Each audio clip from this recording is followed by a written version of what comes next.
ये कहानी बहुत ही पुरानी है। उस समय महात्मा गौतम बुद्ध पूरे भारतवर्ष में घूम घूम कर बौद्ध धर्म की शिक्षाओं का प्रसार कर रहे थे। धर्म प्रचार के सिलसिले में वे अपने कुछ अनुयायियों के साथ एक गांव में घूम रहे थे। काफी देर तक भ्रमण करते रहने से उन्हें बहुत प्यास लग गई थी। प्यास बढ़ता देख उन्होंने एक शिष्य को पास के गांव से पानी लाने के लिए कहा। शिष्य जब गांव में पहुंचा तो उसने देखा कि वहां एक छोटी सी नदी बह रही है, जिसमें काफी लोग अपने वस्त्र साफ कर रहे थे और कई अपने गायों को नहला रहे थे। इस कारण नदी का पानी काफी गंदा हो गया था। शिष्य को नदी के पानी का ये हाल देख लगा कि गुरुजी के लिए ये गंदा पानी ले जाना उचित नहीं होगा। इस तरह वह बिना पानी के ही वापस आ गया। लेकिन इधर गुरुजी का तो प्यास से गला सूखा जा रहा था, इसलिए पुनः उन्होंने पानी लाने के लिए दूसरे शिष्य को भेजा। इस बार वह शिष्य उनके लिए मटके में पानी भर कर लाया।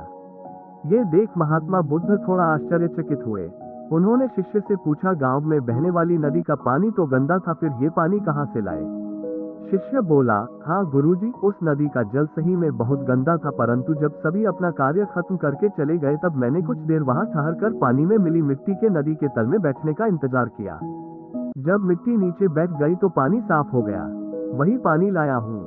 महात्मा बुद्ध शिष्य का यह उत्तर सुनकर बहुत खुश हुए तथा अन्य शिष्यों को एक शिक्षा दी कि हमारा जीवन भी नदी के जल जैसा ही है।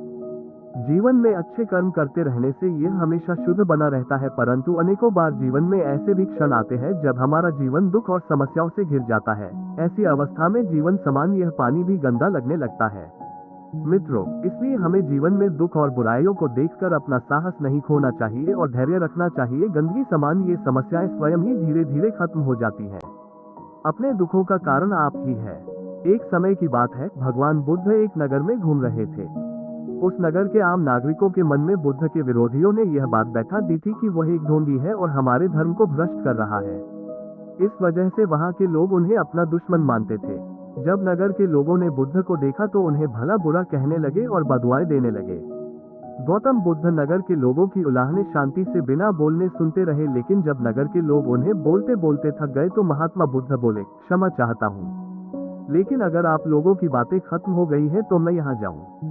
भगवान बुद्ध की यह बात सुन वहाँ के लोग बड़े आश्चर्यचकित हुए।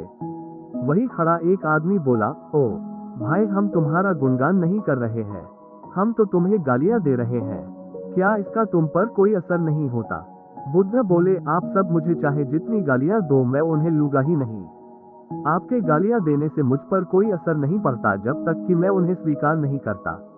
बुद्ध आगे बोले, और जब मैं इन गालियां को लूंगा ही नहीं तो ये कहाँ रह जाएगी? निश्चित ही आपके पास। मित्रों, बुद्ध के जीवन का ये छोटा सा प्रसंग हमारे जीवन में एक नया परिवर्तन ला सकता है, क्योंकि बहुत से लोग अपने दुखों का कारण दूसरों को मानते हैं, जो कि अच्छी बात नहीं है। ऐसा कर हम स्वयं के लिए गड्ढा खोद रहे होते हैं। ये सब हम पर निर्भर है कि हम लोगों के नेगेटिव बातों को कैसे लेते हैं, उन्हें स्वीकार कर रहे हैं या नकार रहे हैं।